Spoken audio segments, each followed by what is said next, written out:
नमस्ते दोस्तों, मैं डॉक्टर अनीता और मेरे चैनल पर आप सभी का बहुत बहुत स्वागत है। और आज का अपना टॉपिक है काव्य लक्षण। काव्य जैसी विधाओं को आदिकाल से लेकर वर्तमान या अधुनातन पर्यंत सभी आलोचकों ने, सभी आचार्यों ने, सभी विद्वानों ने, सभी चिंतकों ने अपने अपने हिसाब से अपने अपने तरीके से व्याख्यायित किया है। लेकिन काव्य को किसी भी परिधि में नहीं बांधा जा सकता है। काव्य लक्षण से तात्पर्य काव्य का अर्थ, काव्य का स्वरूप, काव्य की परिभाषा से है। काव्य से लक्षण से क्या मतलब है कि काव्य का अर्थ, काव्य का स्वरूप और काव्य की परिभाषाएं।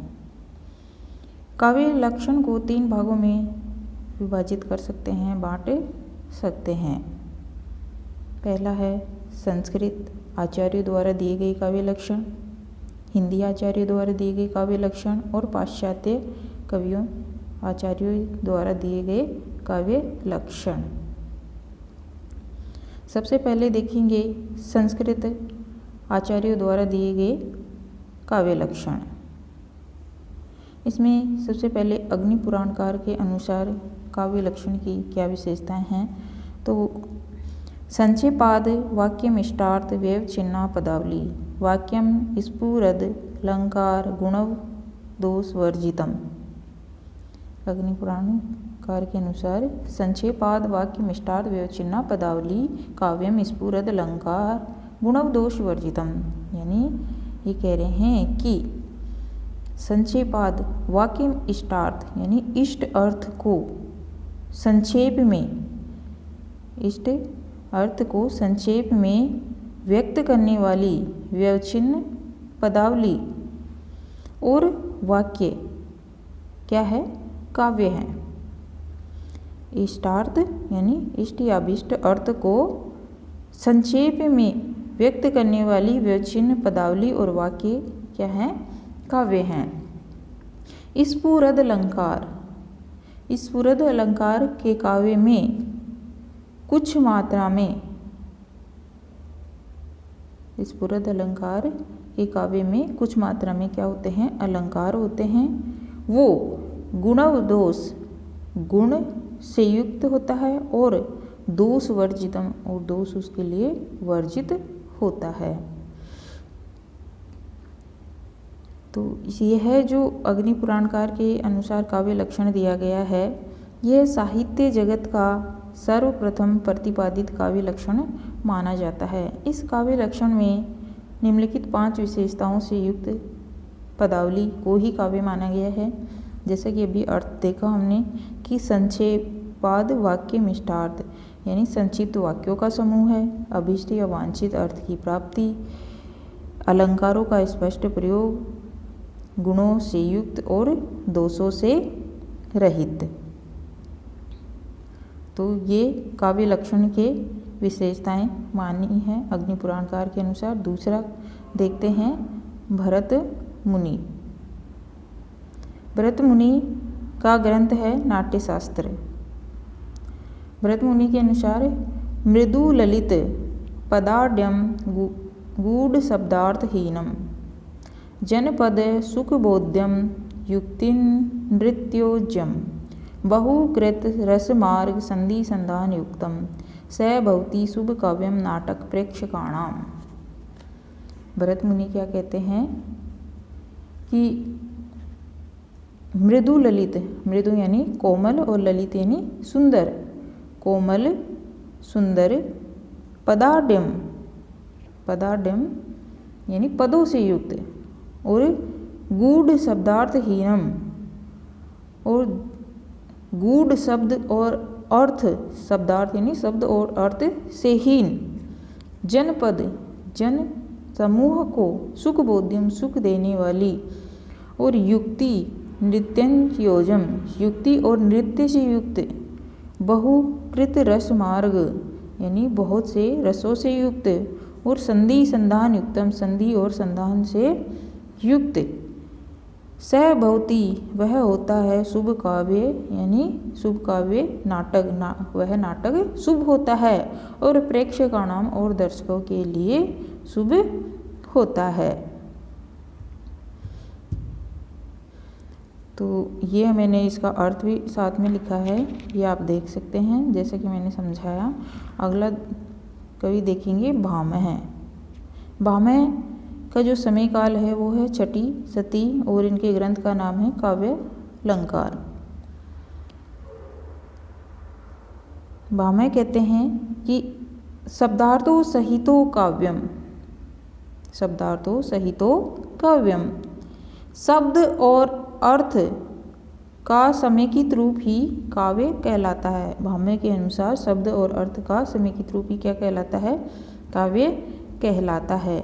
देखिए एग्जाम में ये व्याख्याएं नहीं पूछी जाएगी, बस सीधा सा ये पंक्तियां दे दी जाएगी आपको कि शब्दार्थो सहितो काव्यम, ये पंक्ति किसकी है, इसका समय काल या फिर इसकी इनके ग्रंथ का नाम, इतना ही पूछा जाता है। हम समझने के लिए इनकी व्याख्या कर रहे हैं। अगला आचार्य देखते हैं वामन। वामन का जो समय है वो है 8वीं शती और इनके ग्रंथ का नाम है काव्य अलंकार सूत्र वृत्ति। वामन के अनुसार काव्यम ग्राह्यम अलंकारात् सौंदर्यम अलंकार है स दोष गुणालंकार हानादाभ्याम। ये कहते हैं कि काव्यम यानी काव्य ग्राह्यम, ग्राह्य बनता है अलंकारात अलंकारों से, काव्य अलंकारों से ग्राह्य बनता है, और सौंदर्यम अलंकार है और सौंदर्य ही अलंकार है, और स दोष गुणालंकार, और काव्य जो हैं वो गुण और गुणालंकार, गुण और अलंकारों से युक्त होता है, दोषों से युक्त होता है, उसमें किसी प्रकार का कोई दोष नहीं होता। हानादाभ्याम, हानाद यानी परित्याग करता है दोषों का, और काव्य जो होता है वो दोषों का परित्याग करता है, उसमें किसी प्रकार के दोष नहीं होते हैं। दंडी के अनुसार देखेंगे, दंडी का समय काल जो है वो है 7वीं शताब्दी और इनके ग्रंथ का नाम है काव्यादर्श। दंडी कहते हैं शरीरम तावदिष्टार्थ व्यवच्छिन्ना पदावली। शरीरम, शरीर, तवत इष्टार्थ यानी इष्ट या अभीष्ट या वांछित अर्थ को प्रतिपादित करने वाली पदावली। कौन सी पदावली? व्यवच्छिन्न पदावली क्या है? शरीर है काव्य का। इष्ट अभिष्ट वांछित अर्थ को प्रतिपादित करने वाली पद रचना या व्यवच्छिन्न पदावली ही क्या है? काव्य का शरीर है।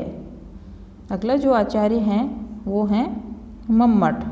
मम्मट ने काव्य लक्षण को कुछ अलग ही तरीके से पेश किया है। तो उनका जो समय काल है वो है 11वीं शती और उनके ग्रंथ का नाम है काव्य प्रकाश। देखते हैं, तद दोषो शब्दार्थो स गुणा वनलंकृति पुनः क्वापि। मम्मट कहते हैं कि ऐसा शब्दार्थ, शब्द और अर्थ जो तद दोषों यानी दोषों से रहित हो और स गुणा यानी गुणों से युक्त हो और अलंकृति अलंकार से भी युक्त हो, परंतु पुनः यानी फिर से क्या हो, कभी कभी इसमें अलंकार से रहित शब्दार्थ को भी काव्य कहा जाता है।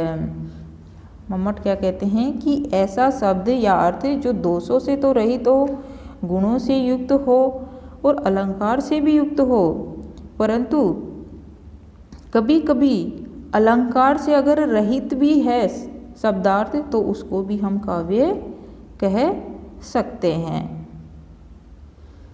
अगला कवि देखेंगे हेमचंद्र के अनुसार। हेमचंद्र कहते हैं, हेमचंद्र का ग्रंथ है शब्दानुशासन या काव्यानुशासन। हेमचंद्र दोषो स गुणो सालंकारो च शब्दार्थो काव्यम। ऐसा शब्द और अर्थ, शब्दार्थ हो यानी ऐसा शब्द और अर्थ जो अदोषो यानी दोषों से रहित हो, सगुणों यानी गुणों से युक्त हो, और सालंकारों और अलंकारों का भी जिसमें समावेश हो, तो वह क्या कहलाता है? काव्य कहलाता है। फिर अगला आचार्य देखेंगे, विश्वनाथ के अनुसार काव्य लक्षण क्या है। विश्वनाथ कहते हैं इनका जो समय काल है वो 14वीं शती है और इनका ग्रंथ का नाम है साहित्य दर्पण। विश्वनाथ कहते हैं कि वाक्यम रसात्मकम काव्यम, वाक्यम रसात्मकम काव्यम, रसयुक्त काव्य ही, रसयुक्त वाक्य ही काव्य कहलाता है। ये विश्वनाथ के अनुसार है। और अगला जो आचार्य है वो है जगन्नाथ। जगन्नाथ का जो समय काल माना जाता है वो 7वीं शती के मध्य में माना जाता है और इनके ग्रंथ का नाम रसगंगाधर है। और ये कहते हैं कि रमणीयार्थ प्रतिपादक है शब्द है काव्यम। रमणीय यानी चमत्कारिक अर्थ को प्रतिपादित करने वाला शब्द ही क्या कहलाता है? काव्य कहलाता है। तो इस तरह से दोस्तों आज हमने पढ़ा काव्य लक्षण, और मैं आशा करती हूँ कि ये आपको अच्छे से समझ में आ गया होगा। तो मेरे द्वारा बनाई गई वीडियो अगर आप सभी को पसंद आते हैं तो प्लीज़ मेरे चैनल को लाइक, शेयर और सब्सक्राइब कीजिए। धन्यवाद।